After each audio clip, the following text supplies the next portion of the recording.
There's this program from 70 years ago about a radio DJ named Marty. The show is like a classic among Negro, so I'm sure you've all heard of it. Honestly, I didn't grow up watching it. Like, I only saw an episode like 2 years ago or something. I mean, since then I've seen more of it, so I can go over it. But still, it wasn't really a big part of my life. So Morty is your average Negro, you know, young, always trying to throw hands despite not having any. He lives with his wife Regina, and she's like the voice of reason or something, and basically the normal one. Marty also has a tall-ass best friend that's like a real nigga, you know, laying down the law and putting down work. But he's not trying to share what he does, cause he doesn't want the niggas to mess it up for him. And also Regina's best friend is the real nigga's wife and Marty's op. She's the mom from Nobody Likes Briss, and just like that show, she's an op here too. Like, she always trying to clown the main nigga, but he's making moves and she's a broco, so I don't know why she's trying to talk. Then she tries saying he's short or something, even though he's damn near average height. Like, she's just a lame. And also there's some bum that hangs around them. He never got the fun, so he basically just leeches off of those around him. So I guess he's really a typical Negro. And I know there are other characters or something, but they don't matter, so it's time to go over the plots. So the first episode starts out with Regina dissing Marty for being a pussy, so he feels some type of way about it.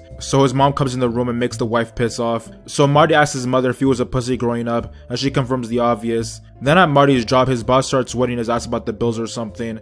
Meanwhile, at Regina's job with Briss's mom, they're listening to Marty go on about how females are making males soft, and that people should be hard on thoughts. Then he says his bitch is his slave, so Regina gets in her feelings. So Marty gets home and is chilling with his niggas, and Regina and Briss's mom prepare to pull up, but then they get confronted by some ugly hoe that serves no purpose in the show other than to be an op to any decent human being. So after that detour, Regina finally pulls up on Marty and hoes him in front of his friends. So they go to his room, but then she hoes him again, so he starts simping and promises to never disrespect her again. For our first episode is pretty classic, so you know the niggas that made it knew they had a gem on their hands. So in the next episode we're gonna go over, Marty ends up losing his job again. So Marty is broke with no job, and then he sees an ad on TV for something, so he starts calling to buy stuff to sell to people. But it turns out that he bought from the dollar shop that just got burned down, so all his stuff is trash, and he ends up looking like Ed and Eddie running scams on niggas. Then the rent man pulls up and tells him to piss off because he's behind on payments. So Marty and some other bum who wasn't the bum I've kept mentioning, like this guy's a certified bum, but anyway, they decide to sell t-shirts, but it turns out that nobody was trying to buy any of that because the shirts were trash.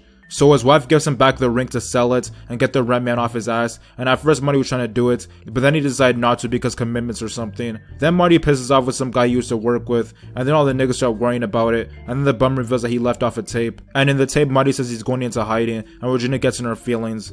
So in the next episode, she tries to find him, and then she calls some lame ass fraud ass psychic that does nothing to help. So the niggas start worrying for Regina's well-being. Then Regina finds something out that shows that Marty has been bumming with some weirdos. Then these cult niggas got Marty about to lay on some needles, like they're really off one. Then they got a nigga talking to a rock like it's all bad. So the niggas reunite and try to get Marty to stop bumming around, but he refuses. So they all bail out on him, and then he meets up with the Fuhrer of the cult, and she's trying to get piped. But he's a married man, so he refuses and tries to go back. So he runs a game on the leader and pisses off. So in the next seasons, he gets back on his feet and finds a job, and even ends up getting a TV show, so things are looking stable. Now it's time to go over the last episode.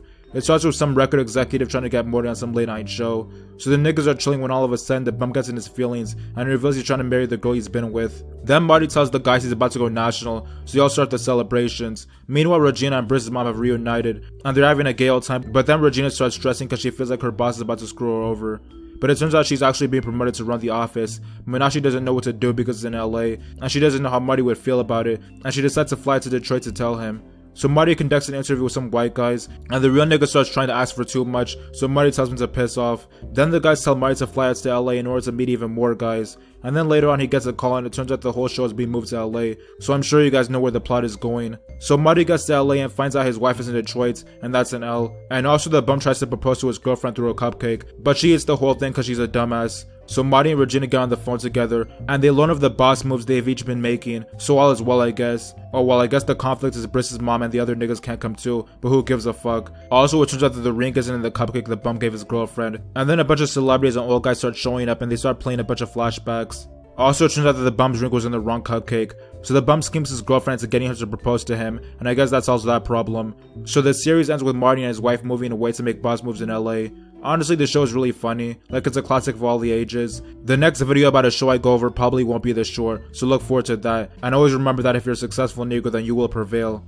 Okay guys, make sure that when you subscribe you hit the notification button, because that lets you know whenever I make a new video, and as always, thanks for watching.